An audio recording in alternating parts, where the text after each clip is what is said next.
Hey guys, it is Chris here, and today's training is going to be on something I think is pretty interesting. Almost you have to reverse engineer sometimes the thought process of, look, what's my prospect, what's my future customer, what are they thinking about when they have a home improvement, when they have a need, right? They need a floor, they need a roof, their air conditioner broke. So, what are your customers thinking about before they actually hire you? Like, what is it? What's in their thought process? How are they choosing you? How are they vetting you? Right? So you kind of reverse engineer this whole process that if you actually know what your customers are thinking prior to hiring you, you can kind of adapt your company to fit those needs. If you reverse engineer it, think about it that way. And then, of course, develop systems and processes that will fit whatever their particular needs are that they're looking for. Like, how are they going to vet you? So that's what this particular training is about. Matter of fact, I believe so much in this that when we built the Blue Pages, we built a toolbox at the bottom. It's red and it's on all the pages. And that is a consumer toolbox, which helps them better vet a contractor. So there's some really, really good training tools in there. If you want to go over there and check that out, it's bluepagespro.com. Right in the bottom, it's a little red toolbox. Click that. I think I have like 8 or 9 different topics in there. And if you click on those, you can take those systems and those processes and put those into place in your business if you want to take advantage of that. Feel free. So first and foremost, they're looking and they're deciding who they want to choose, who they want to do business with, maybe who they want to get bids from. We know those buyers out there that they're the multiple bid buyers. They need 3 estimates before they make a decision. So it's best to know going into that sale or into that consultation what it is that they're looking for before they hire you. So they find it challenging to identify the best residential home improvement businesses to reach out there. Maybe they just moved into an area and they don't know who to call and ask, right? Maybe they go to Google and they're just reaching up to the top of the bin. Who's positioned their SEO perfectly on Google, and they're going to call the first 3 or maybe the first one. So it could be challenging. Are they savvy? Do they know that people can pay just to have those ad positions, right? We realize that the trouble of choosing trustworthy manufacturers delivering customized experiences, right? And those that employ our services and products, we're able to find information about contracts communicating with the expertise at our firm. So when we make a buying decision, whatever, like maybe I'm looking to buy a new automobile, I'm going to do my due diligence on automobiles to know if I'm going to be going with a GMC, a Chevy, a Ford, a Dodge, a Ram, whatever it might be. I'm going to do my due diligence. Sorry, my internet just cut out there, so I had to trim this video up. So if your customers are doing their homework on you, you should be doing your homework on your customers too. So as a good homeowner, you know to do your research before moving ahead to that big project, big, small, or whatever. I mean, even nowadays, when I hire a plumber, I want to make sure that I'm hiring a good plumber because I don't want that particular issue to keep coming back, right? So it can be hard to determine, who it comes down to just picking an ad out there. That's why we love direct mail and we like to drip, because if we're constantly reaching out to these homeowners in the local market, we're dripping on them, we become a household name. So automatically when something goes awry, need a new air conditioner, plumbing, electric, we got a roof leak, we've dripped on them in a year 12 times. And we've been in the reticular activating system, say, like, immediately think Chris's Roofing, right? I don't have a roofing company, by the way, but if I dripped on somebody, I want to drip on them at least 12 times a year through direct marketing. That way, when something comes up, they'll know who to contact. So you want to make sure you stay in front of those. And of course, we've got the automation stuff that we do here too. Okay, so how do you find the best home improvement contractor for your project? I think most of the folks are going to the internet. I think they're going to Google. I think that they're on social media. And I think that if you're doing a good job as a contractor, you've figured out how to position your business in front of those people already. So let's look at the 10 steps in this process of what your homeowners might be looking for when they're looking for a contractor to choose. So checking the contractor's license and state requirements. I believe that there's a certain seg of people out there that probably do this. They're going to check your reviews. Maybe they want to make sure that you're licensed. I mean, I'm in Florida. I can't tell you the amount of bad press that we see in the newspaper about contractors stealing people's money. So make sure that your license is, I know this seems super basic, make sure your license is up to date. If you're in a state, of course, that has state license or whatever your state requirements are. Another good idea in the marketing side of it is some states actually require you put it on there. Okay. Put your state license number on there. Use that to your benefit to show them that your state license is up to date and intact. Okay. So that removes it off the table. First, contractors not licensed can be held accountable if their workmanship is mediocre. Of course it will. They're the ones that are going to get the reviews. They're the ones that are going to get called on to Channel 7. So make sure your licenses are up to date and your annual dues are paid. Right? I have to do that with the LLC every year or else I can get in big trouble. So asking for referrals. A good way to find a reputable contractor is asking around for referrals. Local church, work, next door, right? So if somebody's had a great experience, they're going to be asking people that have had that. So how do you get ahead of this? Well, you get ahead of it by developing a referral program with the customers that you're installing with. What does that mean? So if I've sold an air conditioner to Chris Scoville, at the end of it, one, I should have already established the fact that my goal is to exceed their customer expectations. Number two, my goal is to earn a 5-star review. My goal is to get a video testimonial. My other goal should be to say, hey, we have a referral program here at Chris's Air Conditioning. And if you know anybody that could benefit from using our services, if we've exceeded your expectations, we'd love you to be a part of it. Look, it's not much, but at least it's something. We pay $50, $100 on our referral program. And all you got to do is send them this QR code. I'm going to make it super simple for you. I'm going to shoot an email to you, sending you all of the assets necessary that you can send out to anybody at work, in the neighborhood, at church, from the school, PTA meeting, whatever it might be. And we like to give back to our customers. So develop a referral program. It's simple. Get the referral. They're one of our great partners that we have over here. If you're interested, just go to the partners forum and click on that. But definitely put a referral program together, but use those word steps that I just said. Your sales professionals should be telling the customer up front what the expectations are.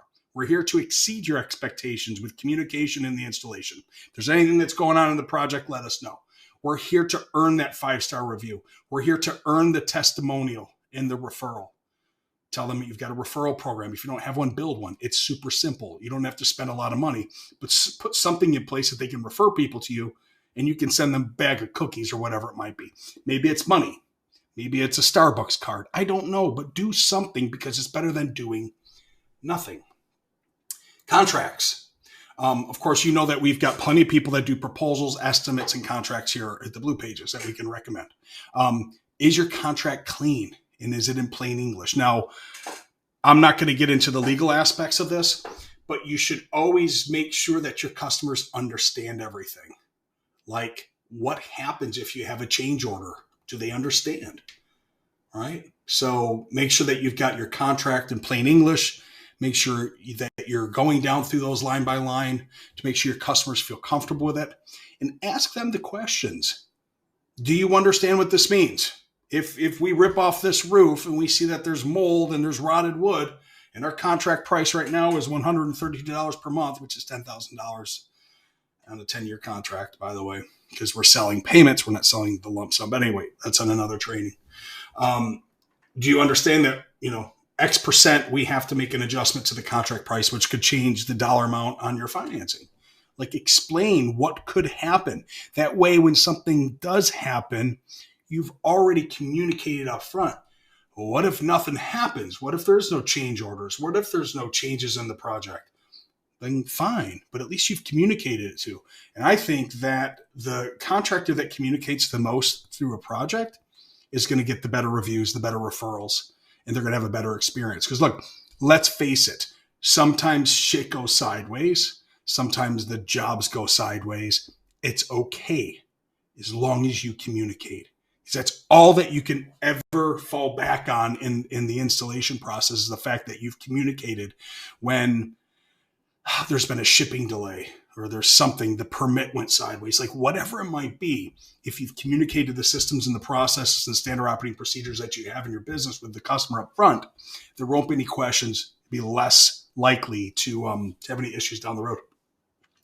Your reviews and testimonials do matter. I just touched on this. So like, reading online reviews is an excellent approach to find out whether an electrical contractor is reliable, of course, but let's be honest.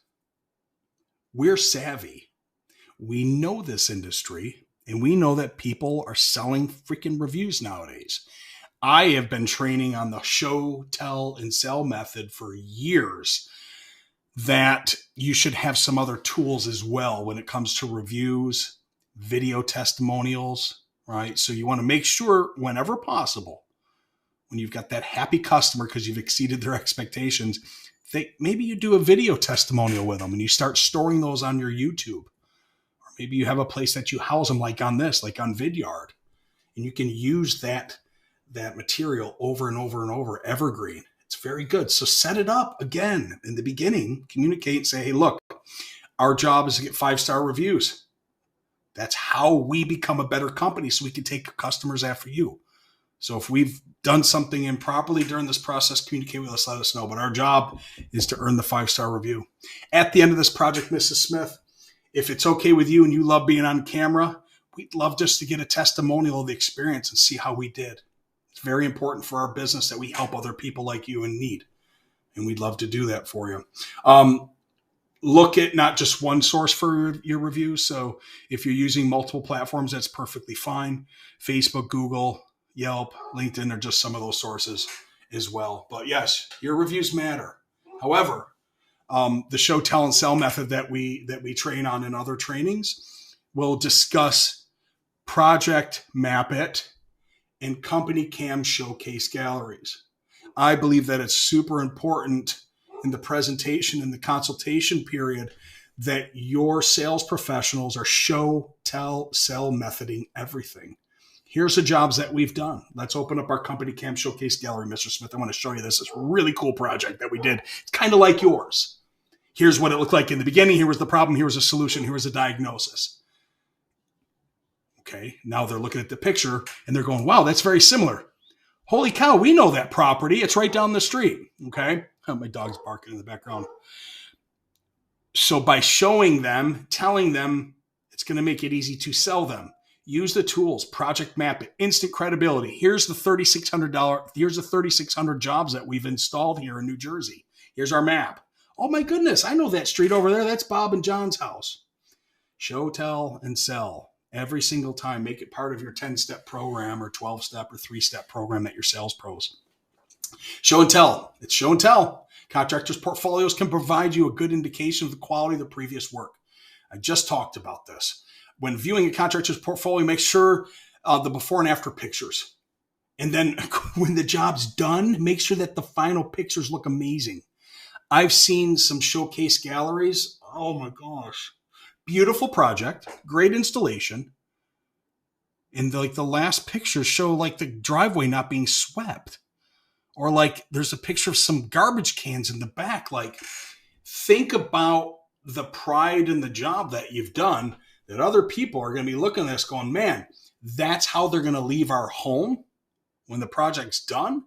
Anybody that sweeps the driveway and the sidewalk that well has pride in what they do and have demonstrated that they just don't care about doing the job, that they're going to leave the job nice and clean. So by all means, if you're going to use show and tell methods, make sure that the pictures or the videos look good.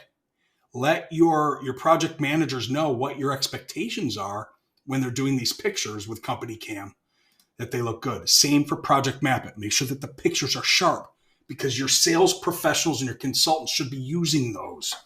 Okay? Be prepared to meet them face to face. Look, we live in a virtual world. Let's be honest. More and more people are buying things online. However, in the home improvement space, I don't know. I'd be hard pressed to think that we could ever take the human touch out of it. I just think that when it comes to someone's home and protecting their family with what we do, that this face-to-face thing is never going to go away. So how are you preparing your sales professionals to look at the point of sale?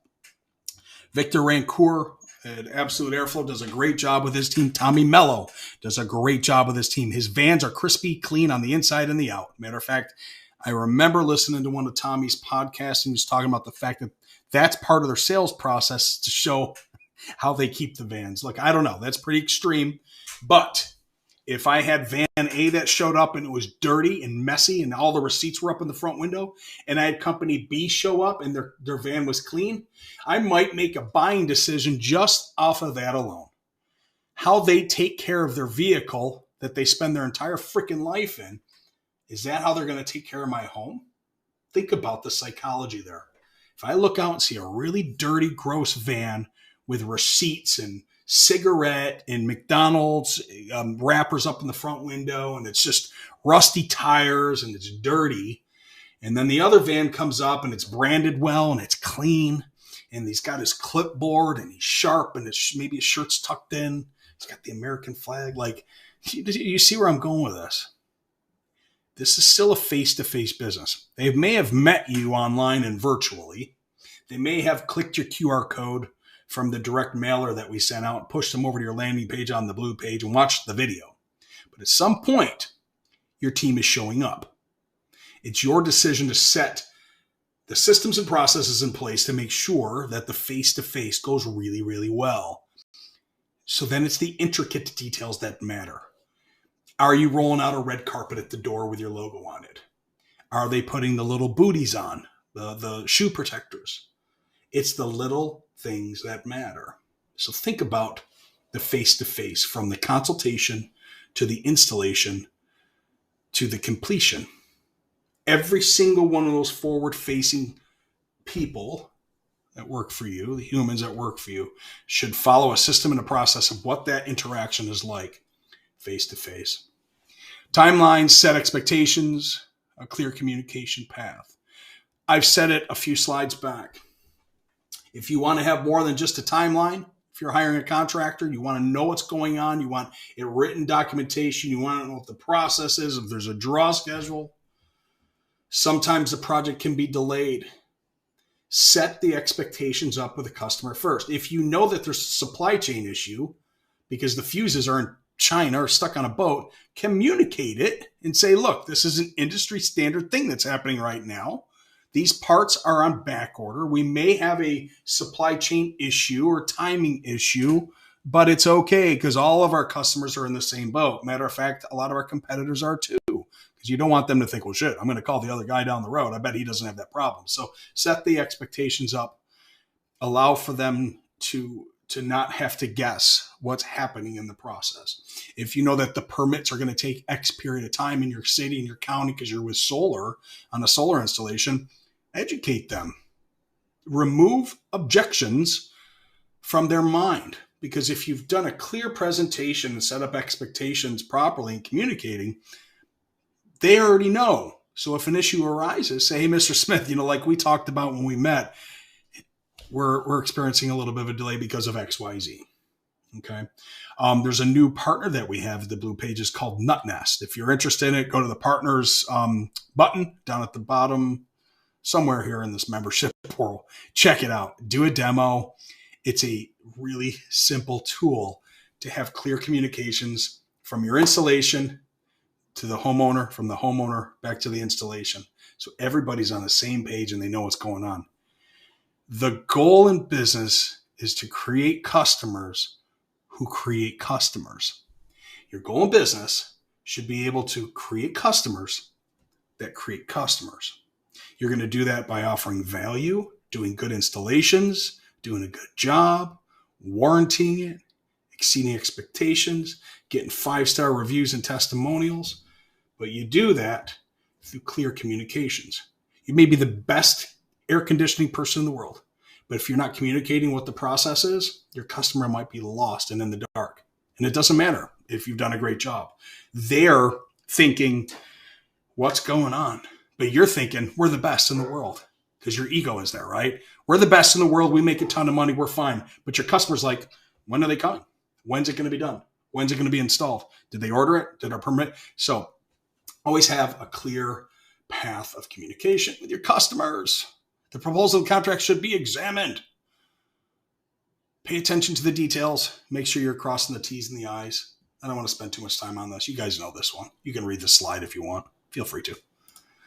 Payment processing or finance term. As far as with the timeline, of course, it's crucial to establish payment in your venture. Whether you're doing draw schedules or whether you're offering financing through unsecured, make sure that your customers are aware of the terms and the conditions of the loan program, right? So I do a lot of training on financing. I do not expect everybody to be a finance guru or a banker. There's no need for that. We will train you on exactly what you need to say and what you need to know about programs and loan programs at the point of sale and how to explain it to your customers. However, if your customers have more questions on the contract, make sure that you're working with a lender that has a concierge division that they can call. And it's okay for you to go, you know what, Mr. and Mrs. Smith, I'm a roofer. I'm the best roofer and air conditioning guy in the world. I'm not a banker, but we do offer affordability and payment options. But this lender that I work with, we have this internal division and they're amazing. They've been doing it for 20 years and they can answer all your questions on that program because that's a really, really good question. Matter of fact, let's call them right now on the 800 number because I'd like to learn too. Pick up the phone and call them. Don't bullshit. Don't lie. Tell them the truth. Payment processing, the finance terms, the programs. We'll get you up and trained on how to present this at the point of sale. We'll teach you exactly what you need to know and what you need to say. However, you may have a really savvy consumer that backs you up into the wall. Stop. At that point, put the brakes on and say, you know what? That's a great question. I know that the 12-month same as cash doesn't have a prepay penalty. I know that interest doesn't accrue. You can pay it off whenever that. But I'm not sure what the payment factor is, right? I don't know what they're going to ask you, but it doesn't matter. Pump the brakes. Great question, Mr. Smith. Let's call the lender right now. Okay? So just make sure that you're setting up the expectations on financing and get that off. So my dogs are going absolutely crazy. My apologies. Get the what ifs off the table. The worst news is the harder it can be to fix the problem sometimes. Transparency is key for success in all these relationships. So don't create objections. My apologies on the dogs here. It's Sunday. Mailman must be here. I'm not exactly sure. So we built this deck to help you help the homeowners. We built this deck to better help you position your company in front of those homeowners to remove any questions that might happen. So there's a toolbox. It's red, and it's at the bottom of the Blue Pages. What I'd like you to do is go to bluepagespro.com and go to the front page and click on that little, matter of fact, you can click on it right now. That's a link. But if you don't have this PowerPoint in front of you right now, go to bluepagespro.com, go to the bottom, click that little red toolbox, and check that stuff out. I built a whole bunch of tools in there that will help better you position your company in front of prospects and homeowners that are looking to do business with you. Okay, so go and check that out. And then I got one more screen here. Let me get this out of the way. Cool. And if you want to get in touch with me, 813-767-0236. I'm here to help. There's a couple email addresses. And of course, if you want to scan that thing right there, that'll take you to the Blue Pages Hub, where we have our non-podcast podcast, where we have our blog, where we have events, where we have our software, all the cool stuff if you want to get in touch with us. So, hey, thanks for checking this out on what are our customers thinking about before they hire us. And we'll see you at the next training. Have a great day. Bye now.